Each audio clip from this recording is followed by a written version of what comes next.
യേശുവിൽ ഏറ്റവും അനുഗ്രഹീതരായ പ്രിയപ്പെട്ടവരെ, ഇന്ന് വെള്ളിയാഴ്ചയാണ്. അനുഗ്രഹ എന്ന ആലയത്തിൽ ഒരുപാട് പേർ ഒരുമിച്ച് കൂടി ദൈവത്തെ ആരാധിക്കുന്ന, പ്രാർത്ഥിക്കുന്ന, വചനം കേൾക്കുന്ന ഒരു നല്ല ദിവസമാണ്. ഇന്ന് ദൂരെയുള്ളവർ വരാൻ സാധിക്കാത്തവരുണ്ടാകാം. അവരെല്ലാം ഞങ്ങളോർത്ത് പ്രാർത്ഥിക്കുന്നുണ്ട്. ഇന്നത്തെ വിശുദ്ധ കുർബാനയിലും ആരാധനയിലും നിങ്ങളെല്ലാവരെയും ഞങ്ങൾ ഓർക്കും, പ്രാർത്ഥിക്കും. അതോടൊപ്പം പ്രത്യേകിച്ച് ഈ ആലയത്തിൽ ഇന്ന് വരെ വന്നിട്ടുള്ള ഓരോരുത്തരെയും ഞങ്ങൾ ഓർക്കുന്നു.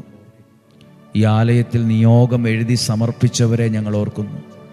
കൽക്കുരിശിൽ എണ്ണയൊഴിച്ച് പ്രാർത്ഥിച്ചവരെ ഞങ്ങൾ ഓർത്ത് പ്രാർത്ഥിക്കുന്നു.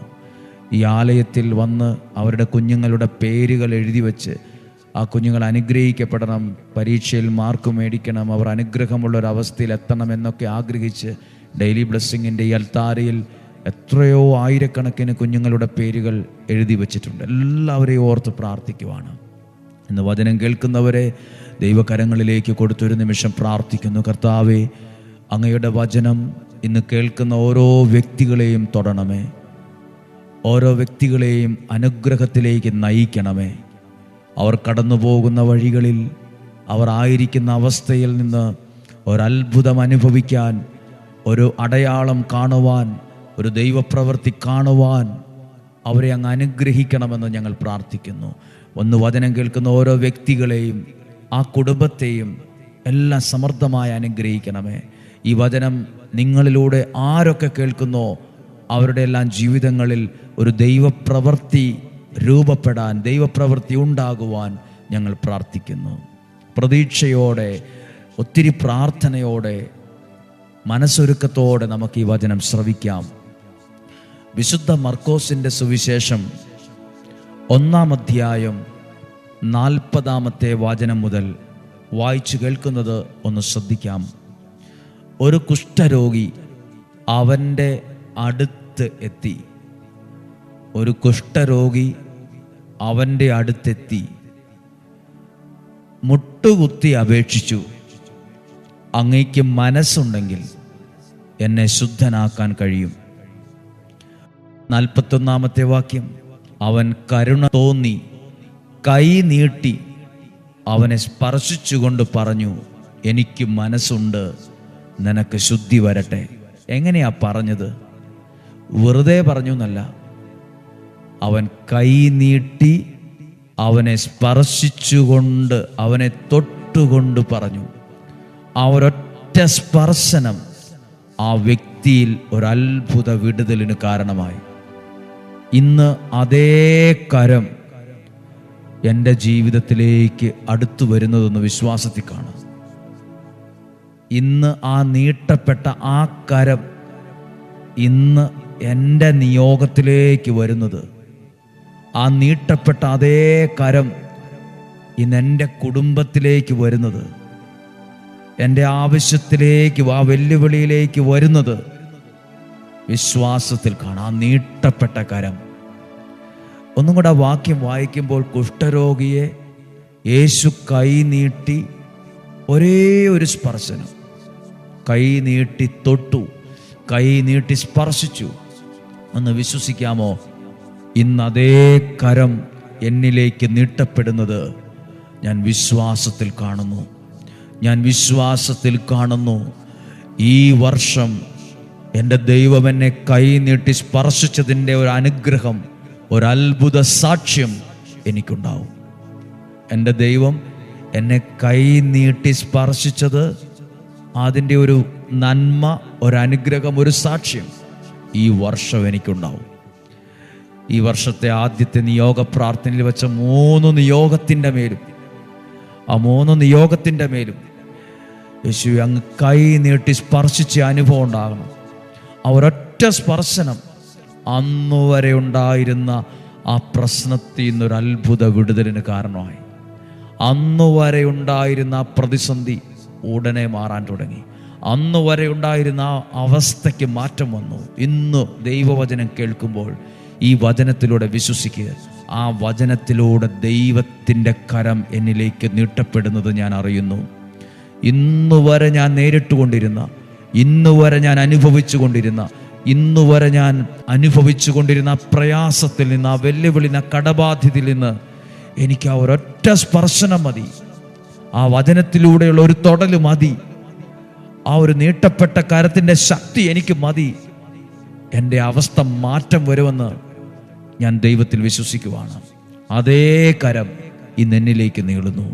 അതേ കരം ഇന്ന് നിങ്ങളുടെ കുടുംബത്തിലേക്ക് നീളുന്നു. പ്രിയപ്പെട്ടവരെ, എത്ര വലിയ ശാപത്തിൻ്റെ ബന്ധനത്തിലായിക്കൊള്ളട്ടെ, എത്ര വലിയ പാപത്തിൻ്റെ ബന്ധനത്തിലായിക്കൊള്ളട്ടെ, എത്ര വലിയ തിന്മയുടെ കോട്ടയ്ക്കുള്ളിലായിക്കൊള്ളട്ടെ, നീട്ടപ്പെട്ട ദൈവകരത്തിൻ്റെ ഒരു സ്പർശനം മതി ആ അവസ്ഥയ്ക്ക് മാറ്റം വരാൻ. നീട്ടപ്പെട്ട ദൈവകരത്തിൻ്റെ ആ ഒരു സ്പർശനം മതി ഇന്നുവരെ ഉണ്ടായിരുന്ന സകല പ്രശ്നങ്ങളിൽ നിന്ന് ഞാൻ അത്ഭുതകരമായി പുറത്തു വരാൻ. ഈ വചനം വായിക്കുമ്പോൾ 40-ാമത്തെ വചനമുണ്ട്. ഒരു കുഷ്ഠരോഗി അവൻ്റെ അടുത്തെത്തി എന്നൊരു വാക്കുണ്ട്. എവിടെയേലും നിന്ന് നിരാശ പറയുമല്ല, എവിടെയേലും ഇരുന്ന് ഞാനിങ്ങനെ ജീവിച്ച് മരിച്ചോട്ടെ എന്ന് പറയുമല്ല. കുഷ്ഠരോഗി വിശ്വാസത്തോടെ അവൻ്റെ അടുത്തെത്തി. പ്രിയപ്പെട്ടവരെ, ഈ വചനം കേൾക്കുന്ന നിങ്ങളും വിശ്വാസത്തോടെ ദൈവത്തിൻ്റെ അടുത്തായി എന്നുള്ളത്. ഇന്ന് അനുഗ്രഹയിലെ പുണ്യഭൂമിയിൽ പ്രാർത്ഥനയോടെ വരുന്ന ഓരോരുത്തരും വരുന്നത്, ഒത്തിരി യാത്ര ചെയ്തു വരുന്നത്, ഒരു തുള്ളി ഒരു അല്പം പോലും ഉറങ്ങാതെ രാത്രി മുഴുവൻ യാത്ര ചെയ്ത് ഇവിടെ വരുന്നവരുണ്ട്. ദൈവത്തിൻ്റെ അടുത്തേക്കാണ് നിങ്ങൾ വരുന്നത്. അതിനെ ദൈവം അനുഗ്രഹം തന്ന് അനുഗ്രഹിക്കാതിരിക്കില്ല.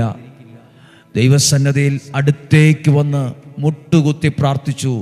ഒരു നിയോഗം വച്ചിരിക്കുക, ഒരു പ്രാർത്ഥന മുട്ടുകുത്തി ഒരു നിയോഗം സമർപ്പിച്ചു. എന്താ പ്രാർത്ഥിച്ചത്? മനസ്സുണ്ടെങ്കിൽ, ഞാൻ മടുത്തു, എൻ്റെ ശരീരത്തിലെ വേദനയും അസ്വസ്ഥതയും കൊണ്ട് ഞാൻ മടുത്തു, മനസ്സുണ്ടെങ്കിൽ എന്നെ ശുദ്ധനാക്കാൻ കഴിയുമോ? അപ്പോൾ യേശു ചെയ്തത്, എനിക്ക് മനസ്സുണ്ട്, ശുദ്ധി വരട്ടെ എന്നൊരു വാക്ക് പറയുമല്ല, യേശു കൈ നീട്ടി അവനെ സ്പർശിച്ചു. പ്രിയപ്പെട്ടവരെ, നിങ്ങൾ ഏതെങ്കിലും തരത്തിൽ ഡൗൺ ആയിരിക്കുവാണോ, നിരാശയോടെ ഇരിക്കുവാണോ, നീട്ടപ്പെട്ട കരങ്ങൾ ഇതാ നിന്റെ അടുത്തേക്ക് വരുന്നു. അതേ ശക്തിയുള്ള കരം നിന്നെ തൊടുന്നു. അതേ ശക്തിയുള്ള കരം നിന്റെ കുടുംബത്തെ തൊടുന്നു. അതേ ശക്തിയുള്ള കരം നിന്റെ രോഗാവസ്ഥയ്ക്ക് മാറ്റം വരാൻ നിന്നെ തൊടുന്നു. അതേ ആ കരം നിന്റെ പ്രാർത്ഥനാ നിയോഗങ്ങളിൽ തൊടുന്നു. അതേ കരം ഇവിടെ എഴുതിയിട്ടിരിക്കുന്ന ഓരോ നിയോഗത്തെയും തൊടും. അതേ കരം ഈ ഡെയിലി ബ്ലെസ്സിങ്ങിൻ്റെ അൾത്താരയിൽ ഈ പ്രത്യേക സ്ഥലത്ത്, പ്രാർത്ഥനയുള്ള സ്ഥലത്ത് ആയിരക്കണക്കിന് കുഞ്ഞുങ്ങളുടെ ഭാവി അനുഗ്രഹമാകുവാൻ എഴുതിയിട്ടിരിക്കുന്ന ഓരോ നിയോഗത്തിന്, ഓരോ കുഞ്ഞുങ്ങളുടെ മേലും ഇതേ കരം വന്നു തൊടും. അതൊരത്ഭുതത്തിന് കാരണമാകട്ടെ. നമ്മൾ യേശുവിൻ്റെ ആശീർവാദം സ്വീകരിക്കാൻ പോവുകയാണ്. പ്രിയപ്പെട്ടവരെ, നിങ്ങൾ ദൈവത്താൽ അനുഗ്രഹിക്കപ്പെടും. നിങ്ങൾ ദൈവത്താൽ അനുഗ്രഹിക്കപ്പെടും. ദൈവത്തിൻ്റെ വചനത്തിലൂടെ നിങ്ങൾ ശക്തിപ്പെടും. നിങ്ങളുടെ ജീവിതം ഒരു അനുഗ്രഹം. ഇന്നത്തെ ശുശ്രൂഷ നിങ്ങൾക്കൊരു അനുഗ്രഹമാകും. ഈ ആലയത്തിൽ വരുമ്പോൾ പ്രത്യേകിച്ച് ഒരുപാട് അനുഗ്രഹങ്ങൾ പറഞ്ഞാൽ തീരാ സമയം പോരാത്ത വിധത്തിൽ, സമയം തികയുന്നില്ല, സാക്ഷ്യം പറയുവാൻ സമയം തികയുന്നില്ല. അത്രമേൽ ദൈവം ഓരോ വ്യക്തികളെയും നിയോഗം വെച്ച് പ്രാർത്ഥിക്കുന്നവരെ ദിനം പ്രതി അനുഗ്രഹിക്കുന്നതിന് നന്ദി പറയുന്നു. നമുക്ക് യേശുവിൻ്റെ ആശീർവാദം സ്വീകരിക്കാം. ഇന്നത്തെ പ്രാർത്ഥനയിൽ ഞങ്ങൾ നിങ്ങളെയും ഓർക്കുകയാണ്. ഈശോയുടെ ആശീർവാദം സ്വീകരിക്കാം. നമ്മുടെ കർത്താവ് ഈശോ മിശിഹായുടെ കൃപയും പിതാവായ ദൈവത്തിൻ്റെ സ്നേഹവും പരിശുദ്ധാത്മാവിൻ്റെ സഹവാസവും നിങ്ങളോടുകൂടെ ഉണ്ടായിരിക്കട്ടെ. കർത്താവ് ഈ വചനം കേൾക്കുന്ന ഈ കുടുംബത്തെ, ഈ പ്രിയപ്പെട്ട മകനെ, മകളെ, ഈ യുവതിയെ, ഈ യുവാവിനെ, ഈ കുടുംബനാഥനെ, ഈ അമ്മയെ, ഈ അപ്പച്ചനെ, ഈ പ്രായമായ ഈ മാതാപിതാക്കൾ എല്ലാവരെയും സമർപ്പിക്കുന്നു. ഈ രോഗികളെ സമർപ്പിക്കുന്നു. ഇങ്ങനെ പ്രാർത്ഥിക്കുമ്പോൾ ഒരാൾ പറഞ്ഞു, പാണ്ടുള്ള ഞങ്ങളെ കൂടി ഓർത്ത് പ്രാർത്ഥിക്കണേന്ന്. എനിക്ക് ഇങ്ങനെ വെള്ളപ്പാണ്ടുണ്ട്, പുറത്തിറങ്ങാൻ മടിയാണ്, ഞങ്ങൾ ഓർത്ത് പ്രാർത്ഥിക്കുന്നു. വിവിധ തരത്തിൽ വിഷമിക്കുന്നവരെ, രോഗാവസ്ഥയിലായവരെ, സാമ്പത്തിക പ്രതിസന്ധിയിലായിരിക്കുന്നവരെ ഒരാളെ പോലും മറന്നു കളയുന്നില്ല. ഓരോരുത്തരെയും മനസ്സിൽ കണ്ടുകൊണ്ട് തന്നെയാണ് പ്രാർത്ഥിക്കുന്നത്. കുഞ്ഞുങ്ങളെ ഓർക്കുന്നു, ഹോസ്പിറ്റലിൽ ആയിരിക്കുന്നവരെ ഓർക്കുന്നു, പ്രാർത്ഥനാ മുറിയിൽ പ്രാർത്ഥനയോടെ ഇരിക്കുന്നവരെ ഓർക്കുന്നു, വചനം തുറന്ന് കേട്ടവരെ ഓർക്കുന്നു, ഈ വചനം അയച്ചു കൊടുത്തവരെ, ഇതിൽ പങ്കെടുപ്പിച്ച ശുശ്രൂഷയിൽ പങ്കുചേർന്നവരെ ഓർക്കുന്നു. നിങ്ങൾക്ക് വേണ്ടി പ്രാർത്ഥിക്കുന്നു. നിങ്ങളെ അനുഗ്രഹിക്കട്ടെ. രോഗസൗഖ്യങ്ങൾ ഉണ്ടാകട്ടെ. ആ നീട്ടപ്പെട്ട കരം നിൻ്റെ ജീവിതത്തിൻ്റെ വിടുതലിന് കാരണമാകട്ടെ. നിൻ്റെ സാമ്പത്തിക വിടുതലിന് കാരണമാകട്ടെ. രോഗസൗഖ്യത്തിന് കാരണമാകട്ടെ. ഏതു ശാപത്തിൽ നിന്നും, ഏത് ബന്ധനത്തിൽ നിന്നും, ഏത് കൂരിരുട്ടിൽ നിന്നും ഈ നീട്ടപ്പെട്ട ദൈവകരത്തിൻ്റെ ഒരു സ്പർശനം മതി, വചനത്തിൻ്റെ ഒരു കേൾവി മതി നീ അനുഗ്രഹിക്കപ്പെടാൻ. കർത്താവേ, ദീർഘായുസ്സും ആരോഗ്യവും സന്തോഷവും സമാധാനവും ഐശ്വര്യവും ഇവർക്ക് കൊടുക്കണമേ. ഇവരുടെ കുടുംബം അനുഗ്രഹമാകട്ടെ. കുടുംബത്തിൽ സ്നേഹം വളരട്ടെ, ഐക്യം വളരട്ടെ, സമാധാനം നിറയട്ടെ. കുഞ്ഞുങ്ങൾക്ക് നല്ല ഭാവി ഉണ്ടാകട്ടെ. ദീർഘായുസ്സും ആരോഗ്യവും സന്തോഷവും സമാധാനവും ഉണ്ടാകട്ടെ. എല്ലാ ആപത്ത് അപകടങ്ങളിൽ നിന്നും ദൈവം നമ്മെ ഉള്ളംകൈയിൽ എന്ന പോലെ സംരക്ഷിക്കട്ടെ. സന്തോഷമായിട്ടിരിക്കാൻ, ആരോഗ്യത്തോടെ ആയിരിക്കാൻ, സമാധാനത്തോടെ ഇരിക്കാൻ ദൈവം എല്ലാ സംരക്ഷണവും തരട്ടെ. യേശുവിൻ്റെ നാമത്തിൽ നിങ്ങളെ അനുഗ്രഹിച്ച് ആശീർവദിക്കുന്നു, ഇപ്പോഴും എപ്പോഴും എന്നേക്കും. ആമേൻ. നാളെയും 5:30 നമുക്ക് ഒരുമിച്ച് കാണാം, ഒരുമിച്ച് പ്രാർത്ഥിക്കാം. മറക്കരുത്, സാധ്യമായ എല്ലാവർക്കും അയച്ചു കൊടുക്കുക. ഒരു വചനം ഒരുപക്ഷെ അനേകരെ വിടുവിക്കും. ഈ വചനം ഒരുപാട് പേർക്ക് ശക്തിയും ബലവും തരും. സന്തോഷമായിട്ടിരിക്കാം. ദൈവം സഹായിക്കട്ടെ. ആമേൻ.